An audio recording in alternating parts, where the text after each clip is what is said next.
Hey Eurovision fans, it's time for another Eurovision news update. We have our first confirmed artist for Eurovision 2025. We also have 4 new countries confirming their participation as well. We've got an update on Jojo Siwa and the Dutch drama and a lot more. So let's kiki.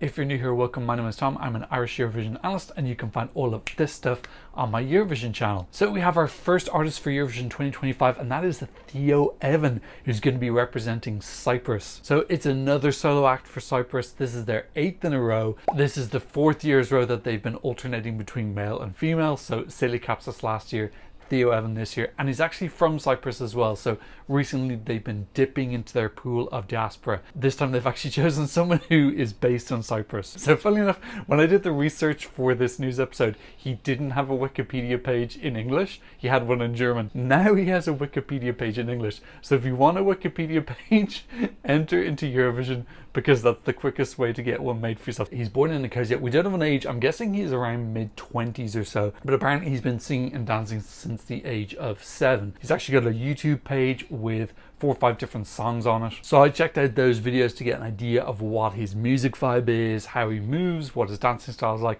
So one of the songs, So Cold, you can really see his dancing ability, and all of the music videos have a big emphasis on dance. Now the choreography in So Cold I find a little bit frantic, but you can still see that he's got dance training. He is very competent. Really good commitment. He's very theatrical. Feels like a mix between Luca Hani and Musti from Belgium. So given that kind of theatrics of Musti and then that kind of like pop style dancing of Luca Hani. Another song, Save Me From Myself, you can see that his music videos are really focused on his dancing ability. I'm not sure if he choreographs on his own. I'm imagining because he's a smaller artist, maybe he does. I really hope that the Cypriot delegation is going to pair him with a really strong choreographer who can bring out the best of him, play to his strengths, maybe edit it down a little bit so it's a little bit less choppy. But this song, Save Me From Myself, you can see the darker elements as well. He likes using some dark imagery, dark colors, a little bit of drama, a little bit of edginess, bit weird. I think this is the edgiest person that Cyprus has sent since -1 in 2016, because generally they do tend to go for kind of like more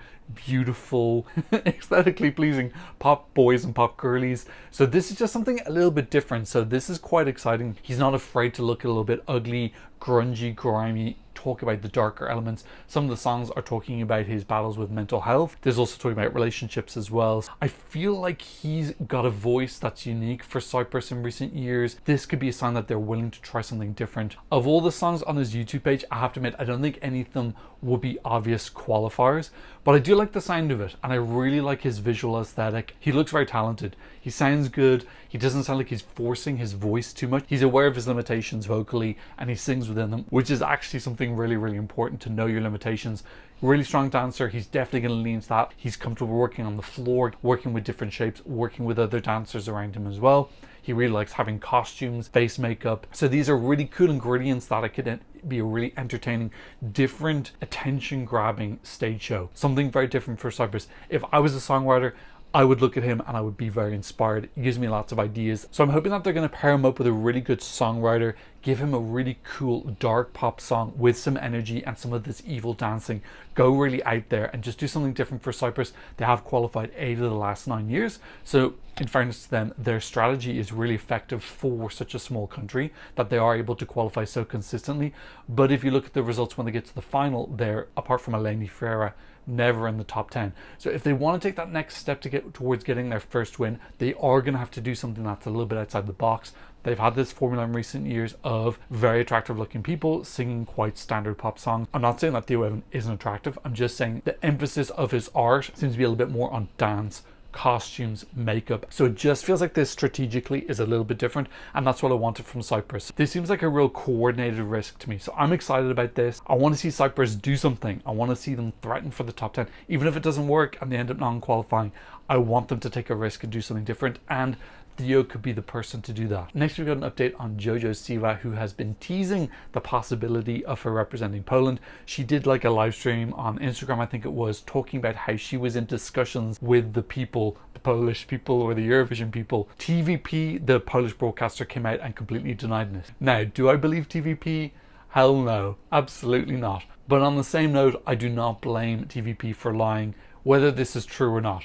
If they really are talking to Jojo Siwa, there's absolutely no benefit to them whatsoever in discussing it. First of all, they haven't even confirmed participation. So if they did say that they're talking to her, they would be inadvertently confirming their participation before they're allowed to. Second of all, if they announce that they're talking to her, then all the other artists who might be writing songs right now will just be like, oh, F it, we're going to submit our songs to other places, Luxembourg, Montenegro, etc. They're not going to want to go up against a big established name like Jojo, who probably has loads of money and record companies behind her, especially knowing that the Polish system is a little bit susceptible to corruption, let's put it that way. So there's no incentive for TVP to say that they are talking to her. They probably are. Like, it doesn't make sense to them not to like reach out and just say, okay, what are you thinking? Do you have any songs? Would you be able to finance this, etc.? But yeah, it really does make sense to keep that behind closed doors for now. Is her connection to Poland enough? Her father's Polish. I don't think that she speaks Polish, so I don't know if that's enough of a connection for TVP if they prefer to work with someone who they can control more,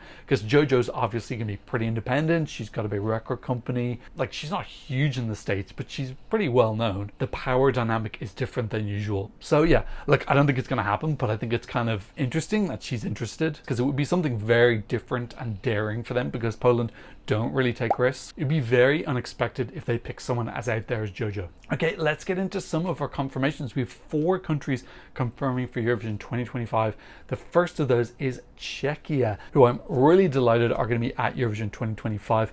They're changing their system. Previously, they used the national final. They're not using that anymore. They're going to go internal. The reason they've stated is that they want to use that money on promotion and staging and other things. That could be the genuine reason. It could also be that maybe their budget was reduced and they weren't able to afford the national final, or they just didn't feel like it was helpful enough. There could be lots of reasons, but considering this decision was made before song submissions were allowed, it seems that it was predetermined. So some countries will see what songs are submitted and then decide on their format. Czechia have just said, no, we're getting rid of the national final regardless. Now let's get the songs in. The songs are going to be judged 40% demoscopic jury, 40% international jury, and 20% CT, the National Broadcaster Selection Committee. So quite a low amount of power for the national broadcaster, 80% going to the demoscopic jury and the international jury. This is a kind of similar formula to what Switzerland have. I'm not sure if it's a coincidence that they're adopting Switzerland's recent successful formula. I've talked before about how Switzerland have had the biggest improvement in their record in Eurovision in the last 5 years by using this internal selection formula with demoscopic juries and using focus groups. So I wonder if the Czech delegation are trying to tap into that successful formula themselves. I know the Swiss system, they have various rounds where they cut down the songs down to less and less. I think Austria also uses a similar system as well. In any case, I'm really happy that Czechia are in. I think that they give something a little bit different, a little bit out there. They think outside the box. As a delegation, they're super interactive. They're one of probably the most interactive delegation in terms of like social media that I'm aware of. Is there a more interactive delegation? If there is, let me know down below. But I feel like you can actually like talk to them and get in touch with them. I know you can get in touch with the Bulgaria intern on Twitter, but they're usually just telling you that they're not participating this year. So this is like an actual interaction with the delegation who's going to Eurovision. A little bit sad that we're not getting the national final ESCZ. It was the first national final for the last couple of years. It was always like a nice way to start the season. So if this is what's necessary for Czechia to do to stay in the contest, obviously that's a priority. So speaking of the first national final of the year, it appears that it's going to be Montesong, Montenegro's new national final, which is going to be happening on the 26th and the 27th of November. It's a Tuesday and Wednesday for some reason, very unusual. That's only 11 weeks away, so Eurovision season really will definitely be starting within 11 weeks. And interesting that not only are Montenegro coming back to the contest, but they might be the country with the first song release. Now, last year France released their song in mid-November, so who knows, maybe France might do something similar again this year. At this point in time, with current information, it looks like Montenegro could be first. They're going to have the national final happening over 2 nights. There's going to be 16 entries, so I wonder, are they going to do a 16-song semi-final followed by a 12 or 10 song final? I have to admit, I find it weird when the final is just a smaller version of a single semi-final, because there's less mystery about how or the songs can interact, as opposed to when you have 2 separate semi-finals and then they're mixed into the final, and then who knows what kind of fireworks are going to happen. So I am cautiously optimistic about this, because they did say in the rules that they would potentially do an internal selection.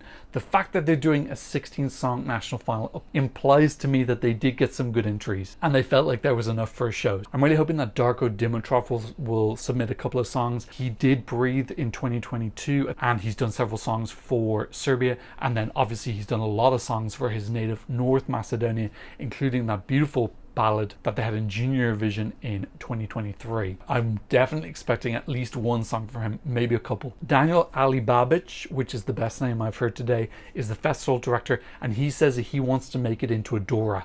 Interesting that he chose Dora and not PZE. And then also we had a comment from Vladana. She's saying that this year they don't have any government support. They've had to fund it privately, but they're hoping that they can build it into enough of a brand that in the future the government will support it. So there's definitely something for Montenegro to improve here. They're already setting themselves the goals that they want to start building up a reputation with their national final. They want to do well, because if they do well, that will increase their chances of being able to come back next year, etc., and be a regular participant. So there's a lot on the line for Montenegro this year. I'm really supporting them. I really hope that they can do something special, and really exciting that we're getting our first national final in less than 11 weeks. Okay, next up, let's talk about Iceland's participation. They were meant to confirm on September 5th, but they delayed it by a week, saying that they're still debating whether to participate or not. Now, a week would be today, so maybe by the time I've edited this video, there may be an update. If there is, I will do a voiceover. And whilst editing this video, we finally received confirmation that Iceland will be going to Eurovision 2025. No news yet on how they're going to choose their song, but I imagine they're going to be continuing with Smthngnw, their national final. But Iceland have participated every year since they joined, apart from 98 and 2002 when they were relegated. If you don't know what the relegation system is, ignorance is bliss. Don't look it up, it'll ruin your day. So yeah, they were the only time they didn't participate. So they even participated in 2008 when they were going through their horrible banking crisis, and also in 2010 when Eyjafjallajökull erupted as well. So 2010 banking crisis and volcano, and they still came. So I'm expecting Iceland to participate. They have the highest percentage viewership figures of any country in Eurovision. I think it's usually around 99-98%. So basically every single television in Iceland that's on during Eurovision is showing Eurovision. I think they love it too much. I think they will come, but I think they're trying to make a point that they're not happy with what happened last year. One slight difference from last year where they didn't withdraw is that they'd already paid the participation fee. So in case you're not aware, countries need to confirm their participation to the EBU. I think the deadline this year is September 15th. Then they have 4 weeks during which time they can withdraw without any financial penalty. After that, if they withdraw, they give up their participation fee that they have to pay. And then a couple of days after that 4 weeks, we get the official participation list. Okay, our second country that has confirmed for Eurovision 2025 is Georgia. So Georgia is usually one of the last countries to release their song, and also one of the last to confirm participation as well. So the fact that they're confirming a little bit earlier than normal for me is a really positive sign. I think they feel the positivity and momentum that they have after breaking their 6 non-qualification streak and qualifying with Nutsa. I'm reading between the lines here, but I think that they're pleased with their results. They're excited. Hopefully they're going to try and build on this. I really want them to analyze what they did really well, because they did a lot of things right in Mama. Not everything was perfect. Definitely think they could have been a little bit more risk in the song, but they chose a really great artist. They played to her strengths. They gave a package that I think really fit her, and I think that she looked very comfortable in. There was effort, the dances looked great, lots of really strong points in this. Really deserve to qualify. They've also been fantastic in Junior Eurovision as well, so they need to look at what they've been doing well there. So they've got enough experience now that they should be making better decisions. I'd like to see a little bit more of that quirkiness and out there that we get from Georgia, but just in a little bit more of a strategic way. Nutsa's package felt much more safe and familiar. I want them just to push the envelope a little bit so it's unique and strategic instead of familiar and strategic. But really happy that Georgia are in the contest again and are confirming participation earlier than normal. Okay, our third new country confirming participation is Ukraine. This is one of the most organized delegations. They're the only delegation that send me press releases. I assume they just got my email from the accreditation list from Eurovision, so I assume other delegations could get it as well. But they're the only one who send me these press releases with graphics that I can use and everything. It's really cool. I really like how interactive they reach out. They do the same with Junior Eurovision as well. It comes across to me that they're one of the more organized delegations. So they said in this email that they sent to me, we are starting a new season of preparations for Ukraine's Eurovision entry, this time in Bal, and we're preparing new surprises. So I wonder what that's going to be. Is there possibly going to be a change to Vidbir? Obviously, Ukraine's participation is hugely important for them right now while their country and culture is under attack. Just kind of reminding Europe who they are. So yet no confirmation about Vidbir in that email. They did mention Tana Mwinyo and how they were very happy with what she did. Okay, so while editing, I just received another email from the Ukrainian delegation confirming that Vidbir is going to be back for the 2025 season. And on top of that, Tina Carroll is going to be the new music director for for it. So previously it was Dmitry Shurov, who had a 6th place finish with Torchy and also a 3rd place with Aliona, and Jerry Hall. I presume it's not because of his results, maybe he just wanted to move on. Or Tina Carroll, who represented them in 2006, and I think she's been a member of the jury panel before as well. She's going to take over as the new musical director. Maybe that's the surprise that they were talking about in the first email, or maybe there are more surprises to come. But I'm really happy. I love Vidbir. Hopefully it'll be one of our first national finals that we'll be getting in December. Last season we had 10 songs go directly into the final, and then we had 1 online wildcard. So I wonder if they have the same format this year with 11 songs in the final. Again, last year it was one of the earlier national finals. I think we had the songs in kind of late December, and my Vidbir reaction video was actually only my 2nd ever national final video to break 50,000 views, and has actually become my most viewed national final video ever. So definitely a lot of interest in Vidbir last year. It's huge. Almost 60% of those views were from within Ukraine. So definitely a huge amount of hype. In case you're curious what was the old #1 national final video ever, you will never ever guess it. It was from 2020, and it was actually Romania. My Romania Roxanne video was my first ever national final video to go past 50,000 views. Used to be the most viewed national final ever, not anymore. In any case, I really hope that Vidbir's back. Super cool visuals. I'm not mad on the format, I gotta be honest, where the jury can basically kill songs, because then it means that there's only like 2 or 3 songs eligible to win realistically. So I'm not mad on that format, but it does seem to be quite common in the kind of southeast of Europe. They prefer that system of converting points into 1 to 10. But great that Ukraine are back, and hopefully we get news on Vidbir soon. Okay, so while we're on the topic of Roxanne and Romania, we might as well talk about Romania's participation. So as I said, 2020 was a real peak year for them. Huge amount of interest in Roxanne's 5-song national final, which I thought was one of the best national finals that year. I remember thinking in 2020, wow, Romania are definitely going to win the contest soon, because they are just, their trajectory is absolutely and utterly amazing. And then God knows what happened after that. I did do a What's Wrong with Romania video a couple of seasons ago. I feel like Romania has so much potential, but there are possibly corruption issues which are just really stagnating that. In any case, Eurovoix reached out to them and said, have you made a decision on Eurovision 2025 yet? And they said, no, we haven't. So they didn't say no, they didn't say yes, they said that they're still thinking about it. Realistically, they need to sort out these problems. For example, 2023, they spent almost 400,000 euro. 180,000 of that was a participation fee. There was another 200,000 that went into Theodor Andrei's final show. Watch that back in the semi-final. Where is that 200,000 going? It definitely wasn't in that final stage show. It definitely wasn't in the super cheap looking national final. Obviously there's hotels and flights and stuff, but yeah, that's a lot of money that's unaccounted for in the end product. Romania definitely need to sort their shit out. I want them to come back really badly, obviously, but they need to maybe look at Moldova, because Moldova are doing a really great job recently. Obviously last year wasn't fantastic, but in general Moldova have been punching way above their weight. They need to see what are they doing right, how do we clean up our system. There needs to be more transparency on where this money is going. Go watch that What's Wrong with Romania video, because that kind of sums it all up. But no confirmation yet from them. Okay, our 4th and final new confirmation is Greece. So according to sources speaking to Eurovision Fun, ERT have confirmed they will be at Eurovision 2025. Eurovoix reporting that the broadcaster is currently undergoing a change in administration, so we don't know how the song is going to be selected yet, but based on recent trends, I'm imagining it's going to be another internal selection. Obviously, one of the advantages of internal selections is that more established artists can submit their songs in private. Maybe one of the reasons that they were able to get Marina Sadi last year. Greece on a great momentum right now, sending something really cool, modern and Greek, and getting a really excellent 11th place. I would love to see them keep building on that, because I want to see Greece become one of the countries that are in the discussion to win the contest, as they were in the noughties and the early teens, but they really aren't in that conversation right now. I feel like Marina kind of put them on the first step towards being considered possible contenders to win their 2nd Eurovision title. Okay, unfortunately a country that we don't have any update on participating yet is the Netherlands. So let's get an update on all the latest Dutch drama. The photographer who was involved in the incident with Joost Klein has said that she's going to drop the case. She's not going to do any appeals. She wants to just get on with her life again. So that chapter appears to be over. Meanwhile, Cornel de Moss, who is the Dutch commentator who you may remember saying F the EBU last year.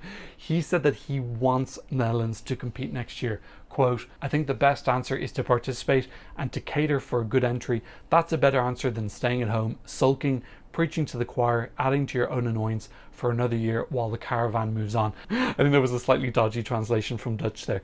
He also said, quote, I think that you should always take part because Eurovision isn't the EBU. That's what I'm critical about, not Eurovision itself, end quote. Now, some people being slightly cynical here and saying that he wants them to participate because that's when he's the most relevant within the year.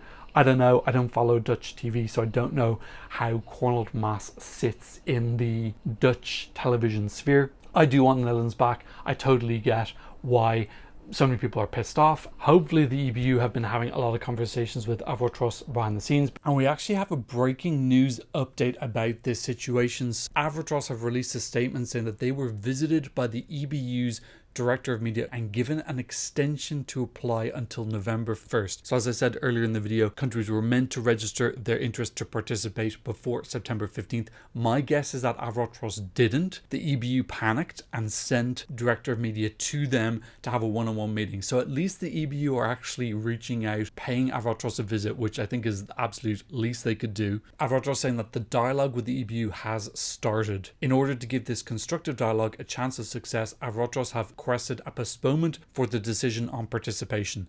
The EBU has granted the postponement until 1st of November, for which we are grateful. So this gives them 6 weeks to have some couples counselling, work out what needs to be done, what changes have the EBU made, how are they going to ensure that nothing like this is going to happen in the future again, and is that going to be enough to appease Avrotros? The Dutch public need to be considered as well as stakeholders in this conversation. But yes, at least the EBU are recognising that they need to reach out an olive branch.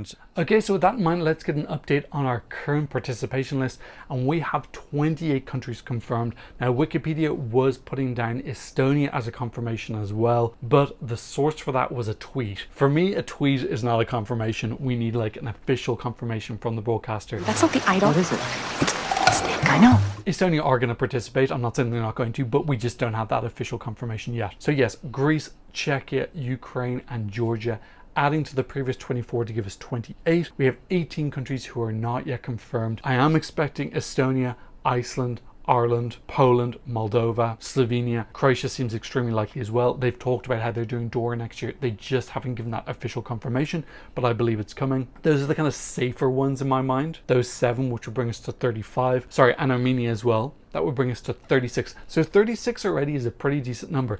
Obviously, I would love Australia to come back, but I have no idea what's going on behind the scenes with Australia whatsoever. That would be 37. Romania coming back, bit of a long shot, that would be 38. And then, of course, are the Netherlands in or out? I really hope that they're in, but I understand all the turmoil that's going on right now. That would make us 39. I'm not expecting North Macedonia, Liechtenstein, Morocco, Turkey, or Hungary. Bulgaria would be an amazing surprise, particularly if Borislav Milanov came back and wrote their song. You know, he's one of my favorite Eurovision composers ever, but again, not expecting it. So my guess right now is we're probably going to be sitting 36, 37, 38. I don't know, my guess right now would be something around 37. We had that last year and the year before. I would guess the EBU is aiming for at least the same.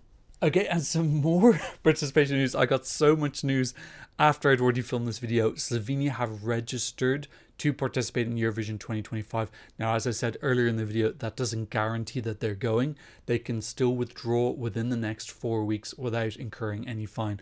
But obviously the fact that they have registered to participate is a pretty good sign that they're going to be in Basel. Maybe the fact that so much money was put forward in the Swiss bid, participation fees might go down a little bit, which might actually help some countries come back to the contest. But I think there's definitely going to be a lot of countries who are also factoring in how expensive food and hotels are going to be. So that's also something outside of the participation fee, which is going to affect people. Okay, next story is about Melfest. I talked about this in my last episode about these changes they're having to the formula. I missed one of the biggest changes, sorry about this, but the songs for the semi-finals are now going to be released on the Friday before the show. The show happens on Saturday night. The songs are going to be released on Friday in full, so we can hear the full songs before the show even starts. Actually, I'm going to have to see if I can do reaction videos to them before the actual show happens. So there's a lot of implications for this. First of all, we're going to be able to talk about the songs and like listen to them more freely. So previously, the songs that made it into the final, you wouldn't be able to listen to any of them until the end end of the last semi-final. Now we can listen to semi-final 1 songs the day before. Yeah, it gives us a chance to listen to the whole song before and then see the performance on the night. One of the key things it means for me though is that previously, after the last semi-final, all of the final songs would be released and then you could see the Swedish charts, and it was really obvious what song was going to do best in the televote because you could see the charts, what the most popular songs were, and it kind of felt like a spoiler for the final because we got all this data from the charts and Spotify, etc. With this new system and the songs being released every week, they're each going to have their moment to shine. We might have a new song from Melody Festival going to #1 in the charts every week, but they won't be directly competing with each other at the same time, so we won't know which one is the most popular. So it makes it more exciting for the televote in the final. It's also more appealing for artists to enter Melody Festival because there's going to be theoretically 5 or 6 different artists getting #1s as opposed to one artist. Now theoretically it could happen that the winner of semi-final #1 goes to #1 in week 1 and stays there for 5 weeks. That's going to be pretty obvious that they're going to be the televote winner. Now, at the same time, what are the chances that that's going to happen? I think pretty low. That would have to be like an incredible euphoria type song. And I think if they have a song that's good, they'll probably put it in the last week anyway. So I was a little bit critical about how they organize the heats, those changes, but I really like this change. It also means that we can just listen to the songs we like earlier. Last year with Liamu Dragon, having to wait ages and ages to finally listen to the song. An anticipation Christmas type thing, but yeah, it's also pretty annoying. Okay, that's it for today. Thank you so much to Mel for supporting me on Buy Me a Coffee. No donations on PayPal, but if you want to support the channel, I'll have links for you in the description down below. And of course, thank you to all my patrons for supporting me all around the world, particularly in this off season. Their support is absolutely invaluable. If you want to watch more Eurovision content, I'm going to leave 2 videos for you here. Goodbye.